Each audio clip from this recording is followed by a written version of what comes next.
shootings by police and then of police. Jelani Cobb writes, the context of the conversation about police accountability has been irrevocably changed. Black Lives Matter, but reports that those words were uttered by a gunman in Dallas mean that any movement under that banner may well have met its end. So what does the future hold?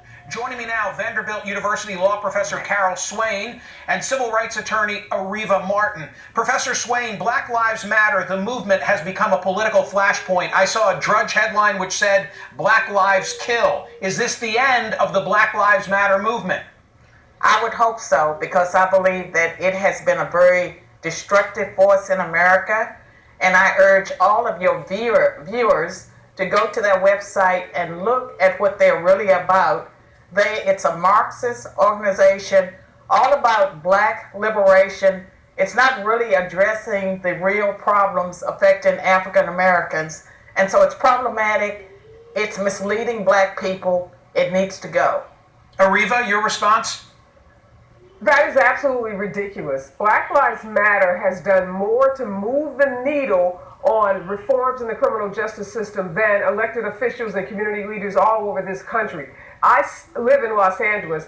The Los Angeles Police Department, one of the largest police departments in the country, now is equipped with body cameras. That's true of other police departments all over this nation, primarily because young people primarily took to the streets, Black Lives Matter, to raise the issue of the inequities in the criminal justice system. And just because one lone individual, criminal, who's not affiliated with the Black Lives Matter group, does what happened in Dallas, shoots those cops, you cannot equate what he did with that entire movement. It is a peaceful movement. It is a movement that's raising the issue of the criminal justice system, the disproportionality of racial bias in that system. And I think they ought to be credited. I think they're going to be empowered. I think they're going to continue to push the needle on this thing we're tackling in this country called justice.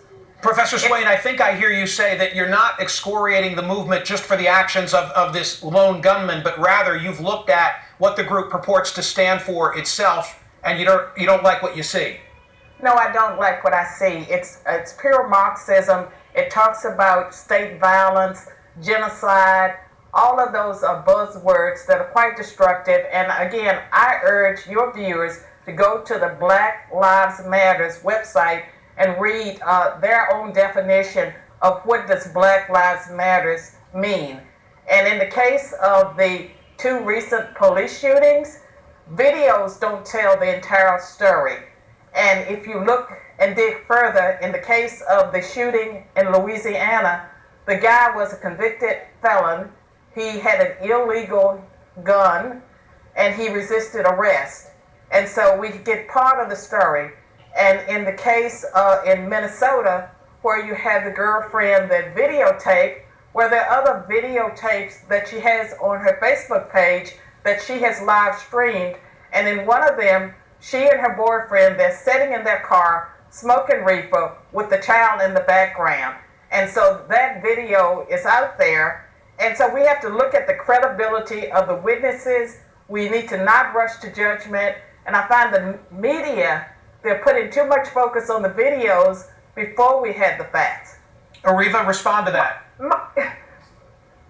With all due respect, Professor, you just suggested that the shooting of Alton Sterling is justified because he has a prior criminal record. At the time that the police arrived at the scene after getting a call from a homeless man, they had no information about his record. Simply because you have a criminal record doesn't mean your life is any less valuable in this system. Police officers aren't empowered to shoot people because they have a criminal record. They didn't have that information when they had information that he had a gun.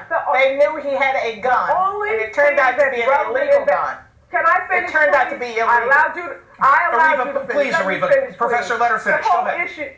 Yes, the issue is, were those officers in imminent danger? Did they have the need? Was there an opportunity to de-escalate that situation? And what we see time and time again is when you have officer encounters with African American men, there's never an effort. And I don't want to overgeneralize, but generally you don't see efforts to de-escalate the situations. You see the situations go from 0 to 100 and a level of force that's used that's not used when there are not African American men involved. So for you to suggest that Alton Sterling's criminal record somehow justified those cops shooting him when he was unarmed, pinned to the ground, is just a ridiculous statement. And it really highlights the issue of race and how African American men are treated differently by law enforcement in this country. Professor Swain, do you believe that the climate of racial tension in the United States today mirrors where we were in the 1960s? I think that conditions in America have worsened, and when we talk about criminal justice, we have to deal with the fact that blacks are 13% of the population, yet they do commit a disproportionate amount of crime, like 37% of the violent crimes. They're more than 8 times more likely to commit homicides. And so when a police officer approaches a black person, I'm sure if it's in the inner city, they have that in the back of their minds. And I don't think people should be shot for routine police stops. But for a police officer, whenever they approach a car and they don't know who's in the car, there's always danger. And one reason why more blacks die in these encounters is that they're more likely to resist arrest. And Ariva knows that, and she should be trying to educate the population. Ariva, you get the final word. I want to keep it fair. Ariva, go ahead. Okay, in the Philando Castile case, the woman that did the Facebook video, rather than being vilified by Dr. Swain, she should be applauded for her calm, for her composure, for allowing us to see how a routine traffic stop turned into a murder. A cop shoots into a car with a woman and a 4-year-old child, and rather than focus on that cop's actions, we are now blaming both the victim, Philando Castile, and the courageous woman that videotaped that. And that is what the issue is that we have to deal with in this country if we're ever going to get past this. Blaming the victim. The victim shouldn't have resisted. The victim shouldn't have run. The victim should have complied. Let's focus on the cop that has the badge and the gun and is acting under the color of authority. That's where this issue will be resolved. A lot of disagreement, but respect, and I appreciate having the dialogue here. Thank you, ladies. Thank you. Thanks, Lloyd.